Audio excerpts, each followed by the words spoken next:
Coming up on Network Africa. Egypt airplane hijacked en route to Cairo. Hijacker surrenders at Lamaca airport in Cyprus as hostages are freed.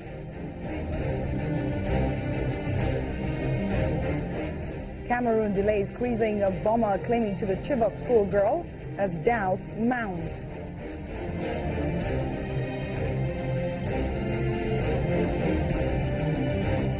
And Japan's Prime Minister Shinzo Abe describes Zimbabwe's President Robert Mugabe as an iconic leader of Africa during discussions to strengthen their country's bilateral relations. This is Network Africa.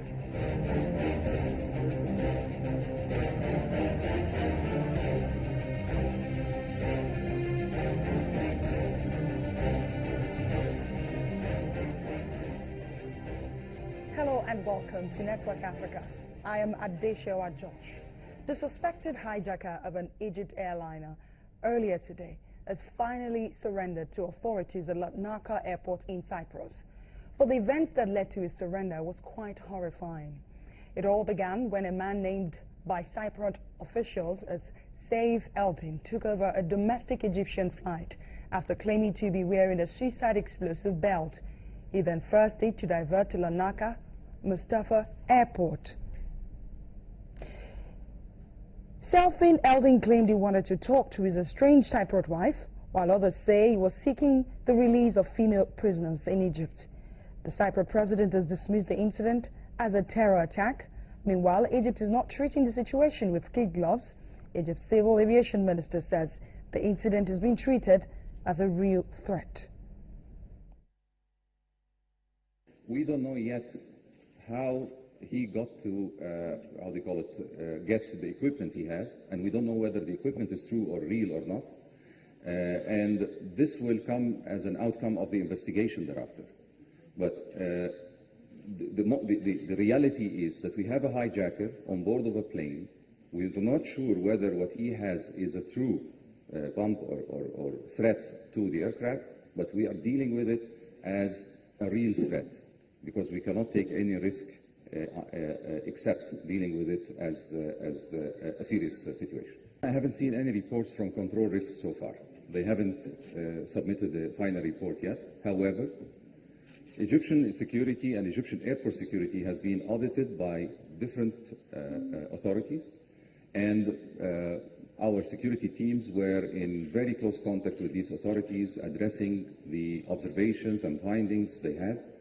And so far, we have been able to successfully rectify this. However, you may ask this question, and I think it's a good question, but let's address this after we finalize the incident and after we make sure that our people are safe and after we investigate how this passenger was able to get whatever equipment he has on board. VOA's Edward Iranian joins me now from Cairo with the latest on this horrifying incident. Thank you so much for speaking to us on Network Africa. My pleasure. I mean, now that the suspect has been arrested in Cyprus, what more do we know about him and his motive? Well, the Cypriot media has been saying that he was mentally ill, disturbed. They have said that his wife, former wife, was involved and was a main motivation of the kidnapping. Of course, some of the Arab media have been suggesting he was also demanding that women prisoners be released in Egypt. That's possibly true, but I would say that there have been so many conflicting details to this story that I want to pull my hair out. But even the name of the man, initially they were suggesting he was a professor of veterinary medicine in Alexandria. Apparently they got the name wrong. It turned out that he had a different name, and when they came up with the name, even that is not entirely correct because he has a surname at the end, which I'm seeing now in print that wasn't mentioned on the air. So a lot of the details have been wrong, but I guess the overriding sense is that it wasn't a terrorist incident. Now that the Cypriots have been able to board the plane, now that he's been arrested, it turned out that what was billed as a suicide belt was not a suicide belt. And pictures of him allegedly carrying a gun were not correct either. So it turns out that he wasn't armed, and I guess it wasn't as serious an incident as people thought it was. Well, but he was horrific at the time the news broke. Give us a sense of a local reaction to this incident. You have just narrated to us a familiar rhetoric. He was ill, mentally unstable. How you describe how the people of Egypt reacted to this apprehension, or, just a norm? Well, many people were undoubtedly upset. People that I spoke with were worried that the economy would be affected because Egypt has been hit by a series of incidents which often really are baseless and in the end end up affecting the economy and putting out a misrepresentation of the actual situation inside the country. The Egyptian TV has probably been fighting to counter that image, probably going too far in that direction as well. They showed the hijacker going through security at Alexandria Airport, going through a metal detector and being frisked by airport security. So clearly the talk on some of the Arab news channels that security at Egyptian airports is bad I wouldn't say it's baseless, but certainly this man was checked and he had no explosives. So they've got to be doing something right.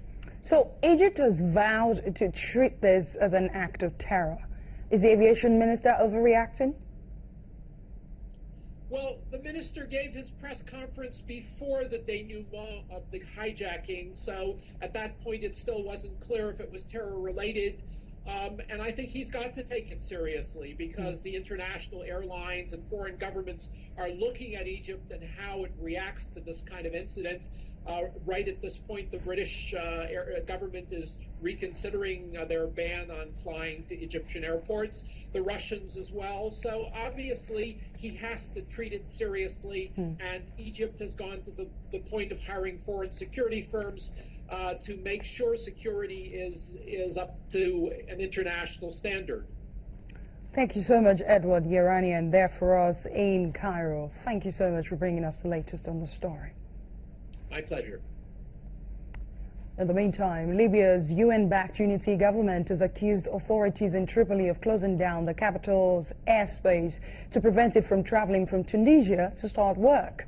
The unity government's presidential council released a statement on Monday after 2 days of swirling rumors that it was on its way to Libya and several flight stoppages at Tripoli's Mitiga airport. The presidential council said a minority led by the Tripoli-based prime minister was terrorizing the safe population of Tripoli and obstructing the unity government by closing airspace. Let's take a break on Network Africa. When we come back, thousands of displaced people from Mozambique receive aid from the United Nations in the region. We have details for you in just a moment. Do join us again.